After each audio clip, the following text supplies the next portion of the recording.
Hi everyone, this is David Pike, Motorcity Mechanic again. Now today we got a 2015 Jeep Renegade. Just came out no more than 2 weeks ago on the lot. I've got a couple videos on that one. What I want to show you today is where the fuse box is located under the hood and how to access it. You would think, why would you show me a fuse box? Well, this one's a little bit different.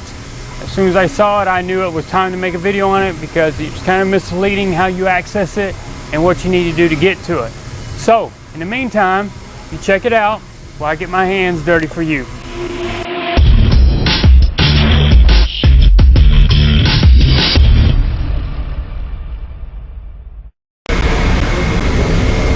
Alright, so here's our 2015 Jeep Renegade. Now, under the hood, next to the battery, here's your battery here. You can actually see the negative cable here and the washer bottle reservoir. This is actually the fuse box. It's got a little hose coming off. It looks like a hose. That's actually a wiring harness running into it. It's got a lid up here and it's got a fuse puller kind of sitting in the top. Now, looking at it, you would think you remove the top. Being that the fuse holder's there, that's where it is. Nope. Actually, the fuse box is laying on its side. The part with the fuses and relays is this side.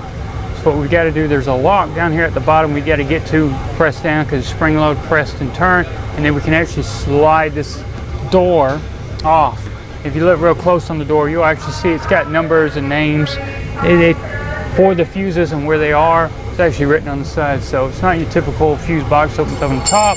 This one actually slides from the front. So before you do any damage prying on the top of here, I wanted to go ahead and do a quick video on the fuse box and relay access. That way you know exactly where it is and how to get to it. Now, in order to get to it a little bit easier, they did make it to where this neck on this washer bottle filler is able to be released from its mount.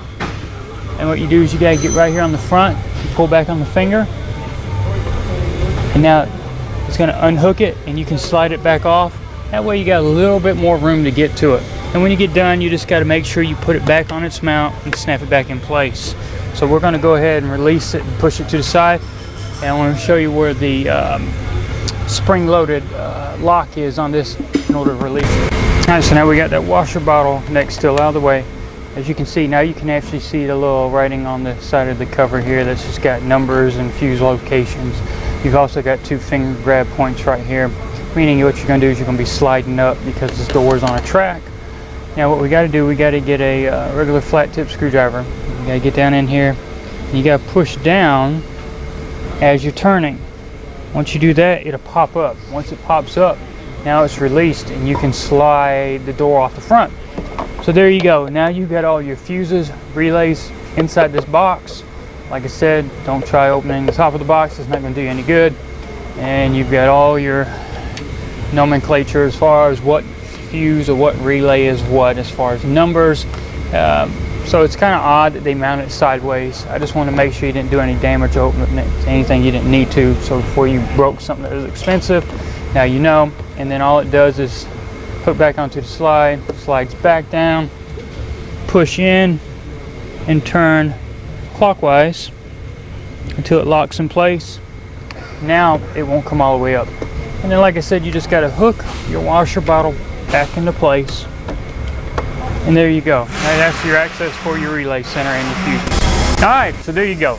Typical fuse box, you would think you open the top to look at everything. This one is sideways. I have no idea why it's sideways, but it is. And as you see, the writing's on the side. And of course, there are numbers and no words. So unless you have the owner's manual or documentation tell you what the fuse is, you're just looking at numbers. Nonetheless, it's what we have to work with. So now you know how you take that access cover off and what you need to do to gain access to it. So at this point, this is where I ask for you to either give me thumbs up, thumbs down, to let me know how my videos are going. I also like for you to ask any kind of questions you've got, as long as they're Dodge, Jeep, Chrysler, or Ram. That's pretty much all I know because I'm kind of brainwashed into it all these years. Make sure you subscribe as well. And don't forget to check us out on Facebook and Twitter. If you look at the bottom of the video further down in the description, you'll see where there's links to both of those as well. In the meantime, you keep checking out the videos. I gotta be busy making more.